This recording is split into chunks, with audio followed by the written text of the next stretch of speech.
Hello, everyone. This is a presentation by Kayla, Delgado, and Trinity Martin about disinfectants and sanitizers and how we use them, why we use them, and the chemicals that are involved.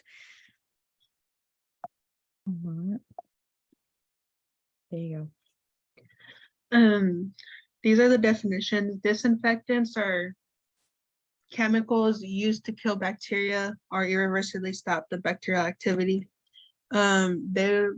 Most all of them are considered bactericidal, if not they're bacteriostatic. But they should only be used on a non-living surface, and they'll kill most bacteria present. And in order for them to be considered good disinfectants, they should be fast acting and inexpensive to mass produce. Sanitizers are used to kill the microbiota of non-living surfaces and reduce it to a safe level.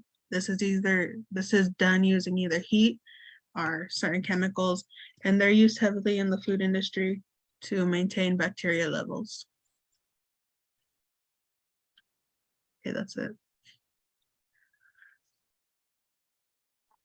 All right, so some of the chemicals that are commonly used are alcohol, chlorine, formaldehyde, hydrogen peroxide, iodophores, orthophthaldehyde, and peracetic acid. These are some of the common pictures that we see here. The common ones that we use in our household, some used in hospital settings and work environments and such. So why do we So we use them to kill viruses and bacteria that remain on surfaces after cleaning. It lowers the risk of spreading disease. It prevents the spread of infection, controls infection. When to clean surfaces in your home.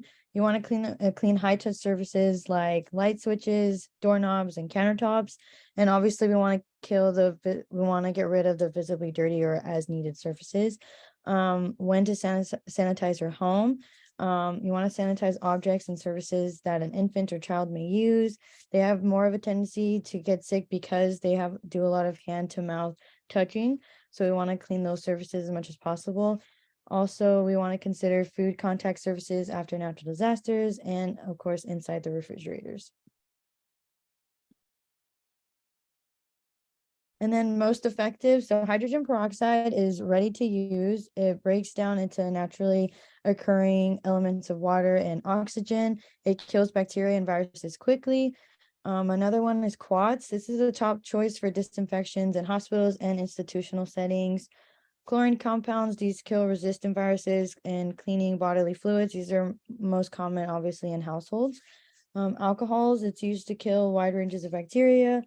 Aldehydes, they're effective against bacteria that causes tuberculosis. Iodophores, they're disinfecting semi-critical medical equipment. They're definitely used to get in the little nicks and crannies of a lot of medical instruments used in hospitals. And then phenolitic compounds. These are effective against pathogenic bacteria such as Mycobacterium tuberculosis, fungi, and viruses.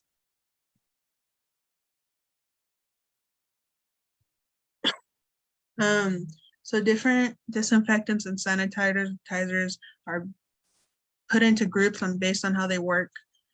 And so quats are both hydrophilic and hydrophobic.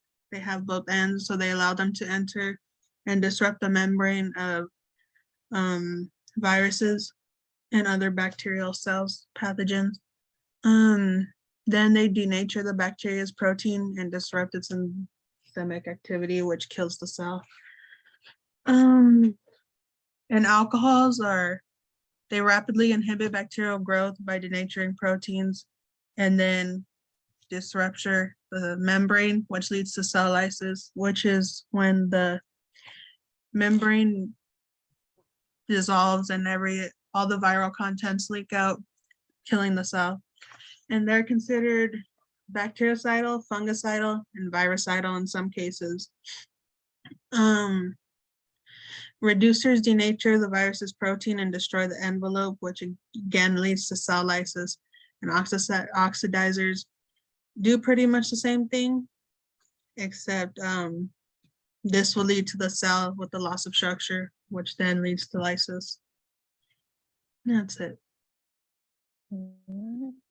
And so, like almost anything, there are some limitations that can happen with our disinfections and sterilizations that we do use. So some physical and chemical factors that can limit the effectiveness are temperature, pH, relative humidity, and water hardness. Um, for example, in the activity of most disinfectants increases as the temperature increases. Increase in pH improves the antimicrobial activity of some disinfectants. Humidity, it greatly affects gaseous disinfectants like chlorine, chlorine dioxide, and formaldehyde. And water hardness decreases the rate of killing of certain disinfectants.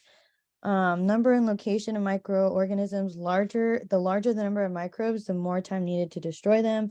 Medical instruments like endoscopes and no air pockets.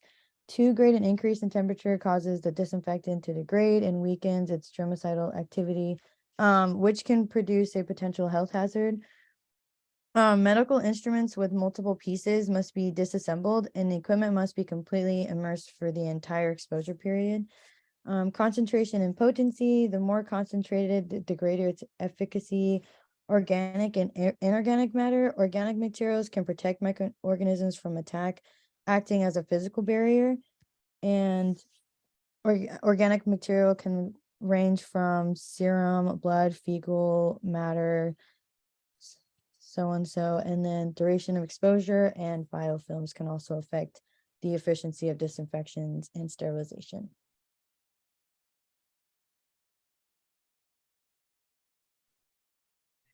These are the recommended safety precautions per group.